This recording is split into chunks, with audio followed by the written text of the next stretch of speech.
दोस्तों अभी new CDS appointment हो गए और उनका नाम है लेफ्टिनेंट जनरल अनिल चौहान।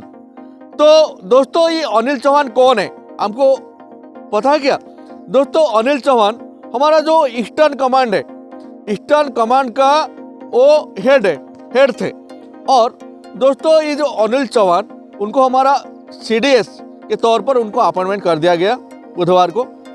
तो उनको हम क्यों अपॉइंटमेंट कर दिया गया? आर्मी, नेवी और एयरफोर्स ये तीनों का चीफ के हिसाब में। तो उसके बारे में हम जानेंगे दोस्तों विस्तार से।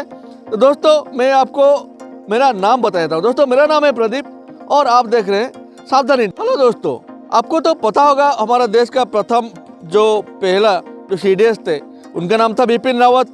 और उनका एक हेलीकॉप्टर का जो एक्सीडेंट में तमिलनाडु में उनका देहांत हो गया था। और उसके बाद और आज तक जो कि 9 महीना का 9 मंथ का टाइम है, उसके अंदर में कोई सीडीएस को अपॉइंटमेंट नहीं किया कर दिया था हमारा इंडिया से। और ये सेकंड है जो कि ये मज़ेदार बात है कि ये रिटायर होने के बाद वो 2021 में रिटायर होने के बाद फिर से उनको आर्मी और नेवी और एयरफोर्स का चीफ बनाया गया। मगर बिपिन रावत जो थे वो सर्विस में थे और सर्विस से ही उनको आर्मी का चीफ, आर्मी, नेवी और एयरफोर्स का चीफ बनाया गया था। तो दोस्तों हमारा देश में बहुत सारा कमांडर है। जैसे कि आपको पता होगा जो हमारा अनिल चौहान थे वो ईस्टर्न कमांड उसका वो मुख्य थे। और आपको ये पता है कि हमारे देश में कितना कमांड है? तो मैं आपको ये बताता हूँ कि दोस्तों हमारे देश में नॉर्थर्न कमांड है, उसका जो हेड ऑफिस है वो है उधमपुर। दोस्तों हमारे पास सेंट्रल कमांड है और सेंट्रल कमांड का जो हेड ऑफिस है वो है लखनऊ। और हमारे पास दोस्तों साउथर्न कमांड है, साउथर्न कमांड का जो हेड ऑफिस है वो है पुणे। और साउथ ईस्टर्न कमांड है उसका हेड ऑफिस है हमारा जयपुर। और वेस्टर्न कमांड है उसका हेड ऑफिस है चंडीगढ़। और ईस्टर्न कमांड है उसका हेड ऑफिस है कलकत्ता। ये कलकत्ता जो हेड ऑफिस है ईस्टर्न कमांड का, इसका वो मुख्य थे। डिफेंस में 4 टाइप्स ऑफ उनका डिपार्टमेंट रहता है, मेन डिपार्टमेंट रहता है। वो मेन डिपार्टमेंट में पहला होता है डिपार्टमेंट ऑफ डिफेंस, और सेकंड होता है department of ex serviceman welfare, third होता है department of defence research and development. अभी फोर्थ जो डिपार्टमेंट है जो कि सीडीएस के तौर पर अनिल चौहान ज्वाइन किए, उनका मुख्य रहेंगे डिपार्टमेंट ऑफ मिलिट्री अफेयर्स। तो दोस्तों ये जो अनिल चौहान के बारे में मैं आपको बात करने के लिए जाऊँ, दोस्तों आर्मी चीफ जो लेफ्टिनेंट जनरल अनिल चौहान, उनके जन्म हुआ था 1961 में और 1961 में। और 1981 में वो कमीशनिंग हुए थे गोरखा रेजिमेंट में, 11th गोरखा रेजिमेंट में। और कमीशनिंग होने के बाद उनको बहुत सारा पद संभालना पड़ा और उनका 40 साल का एक्सपीरियंस है जो कि वो बहुत सारा पद संभाले और बहुत सारा रिस्पॉन्सिबिलिटी लेके काम किए। तो इसके लिए उनको आर्मी चीफ का दर्ज देने के लिए सरकार। दोस्तों मैं आपको बता रहा था उनको क्यों सिलेक्ट किया गया। तो दोस्तों पहला कारण ये है कि जो वो ईस्टर्न कमांड का जब हेड थे उस टाइम में वो अरुणाचल प्रदेश में चाइना का जो बॉर्डर है, LOC बॉर्डर, उसको पार करके आने के लिए शत्रु ट्राई किया था और उस टाइम में उनका दबदबा के कारण वो नहीं हो पाया। और दोस्तों वो नॉर्थर्न जो हमारा नॉर्थ का जो जितना भी युद्ध होता है, जो संतरासवादी का कंट्रोल करना होने दीजिए, नहीं तो जम्मू कश्मीर में जो भी संतरासवादी को कंट्रोल करने के लिए उनका बहुत बड़ा हाथ है।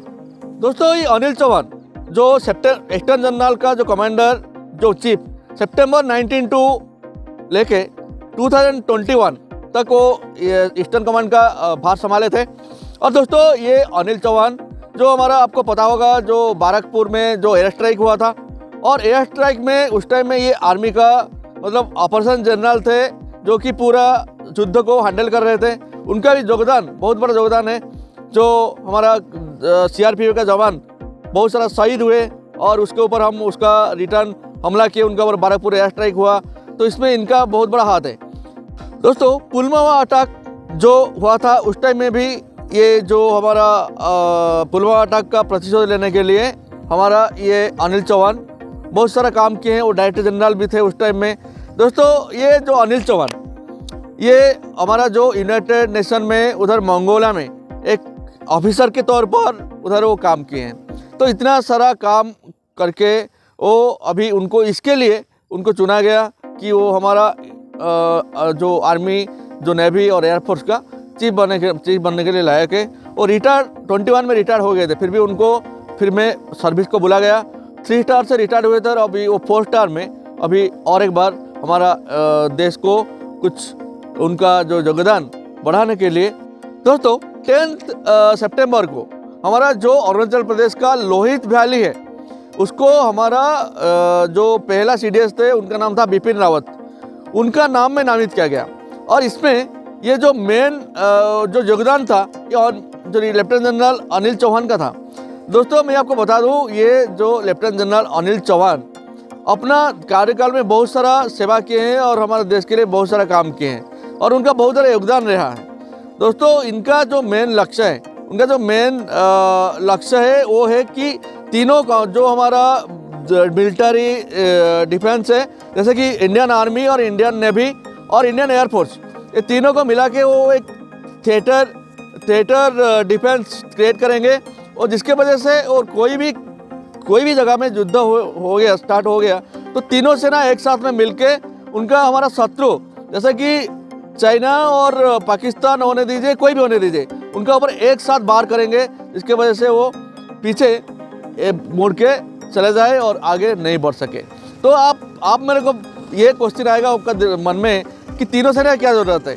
हाँ दोस्तों मैं आपको बताता हूँ, अभी जो चाइना बॉर्डर है तो उसमें बहुत सारा ऐसा पानी का इलाका है जिसमें हम नेवी को यूज कर सकते हैं और एयरफोर्स आकाश में वो गोली वर्षा करने के लिए और एयर स्ट्राइक करने के लिए एयरफोर्स की ज़रूरत है और इंडियन आर्मी को भी ज़रूरत है। तो इस तरह हमारा तीनों सैन्य को कोई भी युद्ध क्षेत्र में एक साथ में बुलाया जा सकता है। तो इसका काम मिस्टर जो हमारा चीफ अनिल चौहान कर सकेंगे, तो ये आशा, ये भरोसा हमारा देश को है, तो इसके लिए उनको चीफ बनाया गया है। तो दोस्तों मेरा ये लेफ्टिनेंट जनरल अनिल चौहान के बारे में जो जानकारी था वो आपको कैसे लगा आप ज़रूर मेरे को बताइए।